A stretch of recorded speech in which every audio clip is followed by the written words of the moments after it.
Assalamualaikum warahmatullahi wabarakatuh. Saya Dr. Sigit, Bapak Ibu, akan menyampaikan materi berpikir dan menjadi kaya. Ya. Nah, sebelumnya perkenalkan, nama saya Dr. Sigit Setiawadi, SPOG, ya, lahir tahun 54, istri 1, anak 3. Terus saya SD, SMP, SMA ada di Probolinggo, kemudian FK UNER tahun 873 masuk, lulus 80. Kemudian saya bekerja di Puskesmas di Puskesmas Kerek, kemudian Puskesmas Montong di Tuban. Tahun 88 saya keluar dari Puskesmas dan spesialisasi di Surabaya. Nah, lulus tahun 93, kemudian minta didinaskan di Pacitan. Kemudian tahun 96, setelah 3 tahun di Pacitan, saya pindah ke Malang, dinas di Rumah Sakit Saiful Anwar, tapi saya membuat rumah di Batu. Nah, setelah rumah dan sekaligus rumah sakit saya di Batu selesai, itu ada sesuatu yang mengubah kehidupan saya, yaitu kedatangan 3 orang janda dokter jualan door to door, ya, sepeninggal suaminya. Jadi mereka tadinya tidak bekerja, suami meninggal, kemudian mereka harus jualan door to door karena anak masih butuh. Nah, kalau hanya 1 orang mungkin kebetulan ya, tapi dalam waktu kurang dari 2 minggu itu ada 3 yang datang. Jadi saya pikir ini pesan dari atas yang harus saya cermati. Dan pesannya jelas, yaitu dokter tidak aman. Semakin tinggi penghasilannya, semakin tidak aman untuk keluarganya. Jadi tahun 97 sampai tahun 2003 itu saya mencoba berbagai macam investasi, gagal untuk melindungi istri saya. Kemudian tahun 2003 sampai 2005 saya diajak anak saya untuk menjalankan sebuah bisnis. Dan hasilnya nggak umum, Bapak Ibu, ya. Jadi tanggal 17 Agustus 2005 saya memutuskan untuk berhenti praktek dan mengajukan pensiun dini. Dan sejak tahun 2005 itu sampai sekarang saya menjadi provokator, gitu ya. Jadi main navigator untuk mengarahkan pola pikir orang dan mentor bisnis gratis, ya. Jadi saya membangun tempat mentoring ini, yaitu komunitas Debaca. Ini di samping saya banyak orang-orang yang sudah berhasil saya mentori. Nah, yang perlu diketahui adalah dalam proses mentoring itu semuanya diawali dari pikiran, Bapak Ibu, ya, pola pikir. Jadi pikiran itu nanti akan menjadi perkataan dan tindakan, kemudian tindakan yang diulang-ulang akan menjadi kebiasaan, kebiasaan yang dilakukan terus-menerus akan menjadi karakter, dan karakter itulah yang akan menjadi nasib kita. Jadi tidak akan pernah ada perubahan, ya, perubahan nasib tanpa didahului perubahan pola pikir. Nah, prinsip perubahan menurut Zig Ziglar adalah cari mentor, ikuti apa kata mentor, dan semakin tidak disukai arahannya, semakin perlu untuk diikuti. Dan masalahnya ini tidak mudah, Bapak Ibu, ya, sehingga dikatakan bahwa di agama saya Islam, ya, jihad terbesar kita adalah merubah diri sendiri atau mengalahkan diri sendiri, mengubah pandangan kita tentang hal-hal yang tadinya kita anggap benar atau kita anggap salah menjadi kebalikannya. Nah, nanti tolong perhatikan, setelah presentasi ini selesai, Anda nanti bisa melihat sendiri betapa banyak hal-hal yang tadinya Anda anggap benar sebenarnya salah, ya, di bidang keuangan, ya, tentunya, ya. Nah, sekarang terserah Anda apakah Anda mau berubah apa tidak. Nah, kita lihat, ya, mengapa 95% orang itu tidak kaya. Paling tidak ada 5 itu alasannya. Yang pertama, pola pikirnya miskin, atau pola pikir kekurangan, atau pola pikir bekerja mencari uang. Yang kedua, memiliki plafon rezeki rendah, ya. Plafon rezeki itu batas atas rezeki. Yang ketiga, memiliki mental block tentang uang, dan keempat, memiliki finansial, ya, kecerdasan finansial yang rendah, dan yang terakhir, memiliki pengetahuan tentang bisnis bersistem yang rendah. Nah, solusinya apa? Ya, tentu saja kelima hal itu dirubah, ya. Plafon rezeki, ya, dinaikkan, pola pikir miskin menjadi pola pikir kaya, meningkatkan kecerdasan finansialnya, menghilangkan mental blok keuangan, dan meningkatkan pengetahuan bisnis bersistem. Dan itu sebenarnya kita beri di mentoring gratis via WA dan Zoom, ya. Ada. Jadi yang pertama saya bahas adalah mengubah pola pikir. Pola pikir kita itu tergantung di mana kita dilahirkan dan tumbuh, ya. Khususnya mulai lahir sampai umur 7 tahun, itu golden periodnya. Kalau kita lahir di lingkungan orang yang bekerja mencari nafkah, maka kita akan memiliki pola pikir miskin atau pola pikir bekerja mencari uang. Dan setelah besar, tujuan hidupnya adalah bekerja mencari uang. Dan akan selalu dibuat untuk tidak memiliki uang supaya rajin bekerja. Nah itu didorong untuk menghabiskan terus uangnya. Nah kalau kita lahir di lingkungan orang yang sangat kaya, miliarder yang sudah tidak perlu bekerja lagi untuk mendapatkan uangnya gitu ya, maka kita akan punya pola pikir kaya, yaitu hidup nyaman, uang datang terus. Nah nanti setelah kita besar, kita akan didorong untuk hidupnya membangun aset ya. Jadi aset itu yang akan menghasilkan dan kita nanti akhirnya berkelimpahan. Nah sekarang bagaimana ciri pemilik pola pikir miskin? Ya, yaitu selalu tidak punya uang. Jadi ada dua tipe, miskin tipe 1 itu seperti kuli, karyawan, pedagang kecil dan lain-lain ya. P7 pergi pagi pulang petang, penghasilan pas-pasan ya. Sudah bekerja keras bertahun-tahun, penghasilannya segitu-gitu aja. Miskin tipe 2 seperti saya dulu ya, dokter, pengacara, pemilik restoran besar dan lain-lain, direktur dan sebagainya. Sudah berpenghasilan besar bertahun-tahun, tabungannya segitu-gitu aja. Sama-sama nggak punya uang.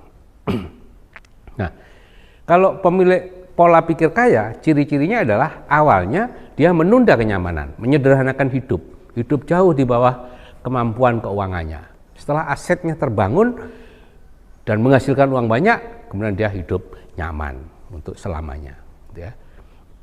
Nah sekarang bagaimana cara mengubah pola pikir ya? Kalau cara lama kita perlu merantau keluar dari lingkungan lama kita, mencari lingkungan baru, yaitu mencari lingkungan orang kaya, kemudian magang kita di situ atau mengabdi atau mencari ilmu di lingkungan orang kaya. Kalau kita bekerja mencari uang di situ kita nggak dapat.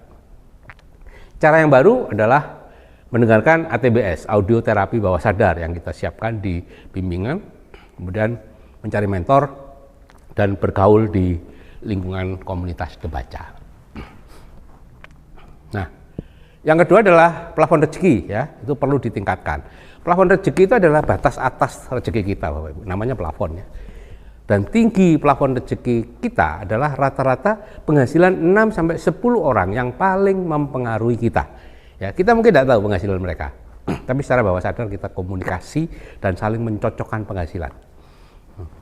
Jadi kalau Anda bergaul dengan orang penghasilan 2 juta, 3 juta, 4 juta, 1 juta, 2 juta, rata-rata 3 juta ya, rata-rata plafon rezeki Anda 3 juta. Dan penghasilan kita selalu di bawah plafon rezeki kita.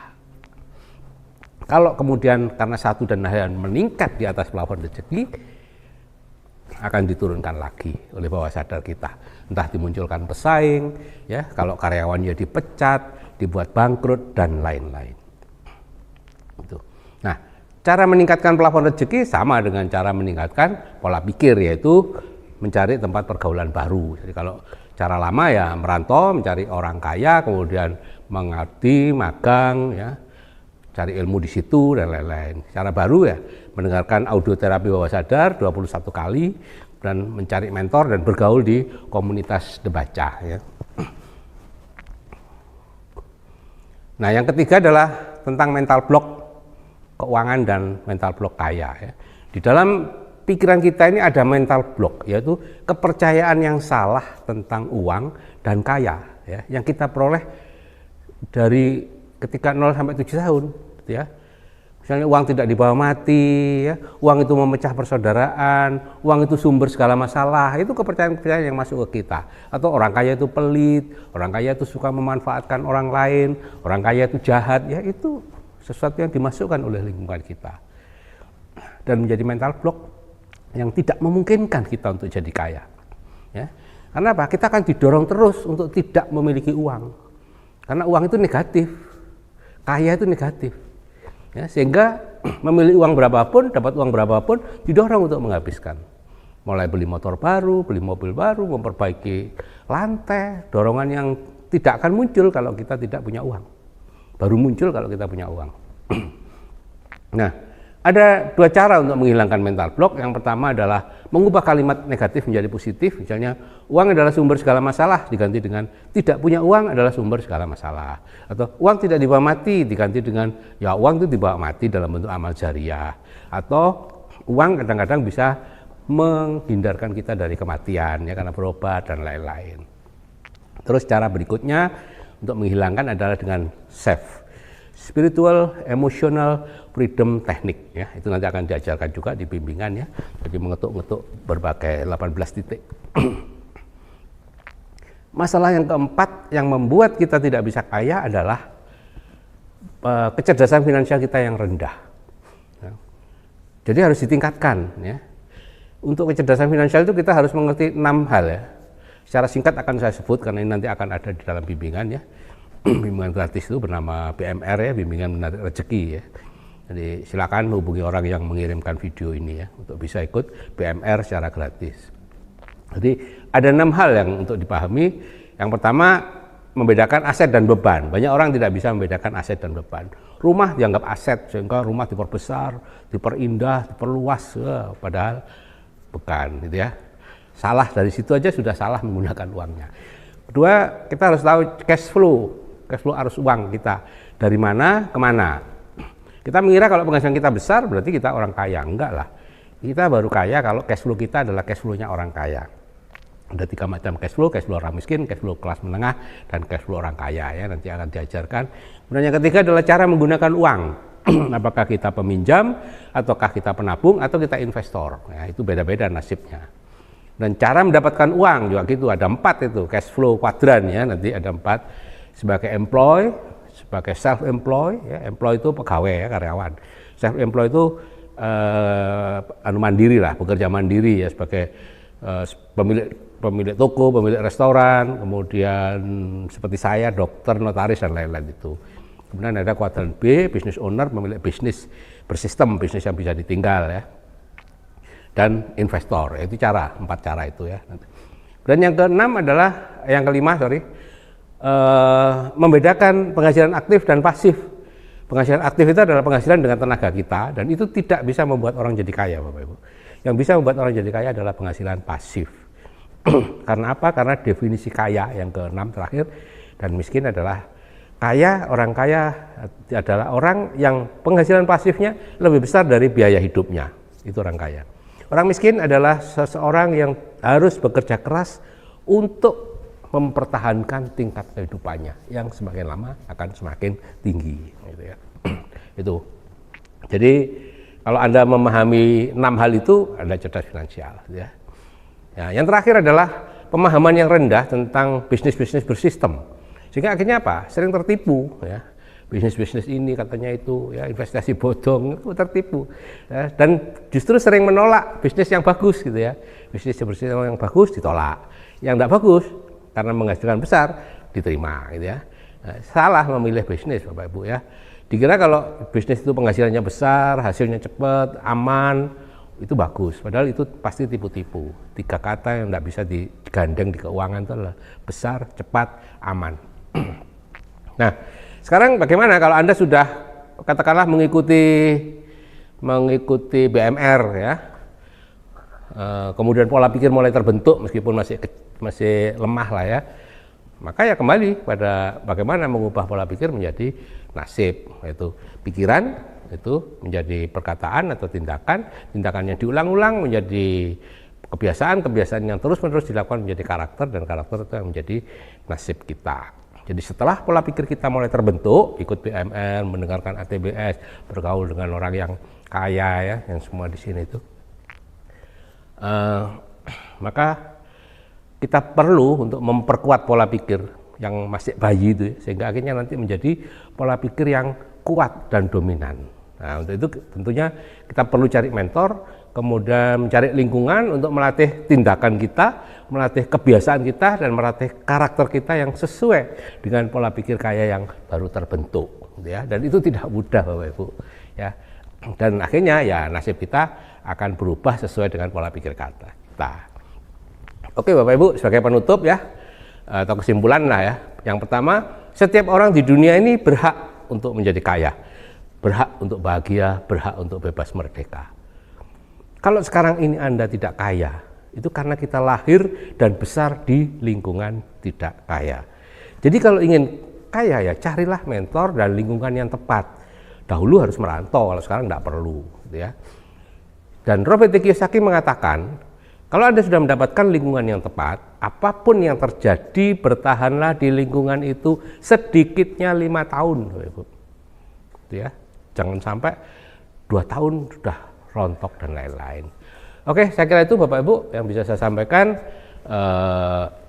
Kalau Anda ingin tahu lebih lanjut tentang bimbingan kami ya silakan menghubungi orang yang mengirimkan video ini. Oke, saya akhiri wassalamualaikum warahmatullahi wabarakatuh. Selamat membuat keputusan yang terbaik bagi Anda dan keluarga Anda ya. Salam sukses dari saya Sigit Setiawadi.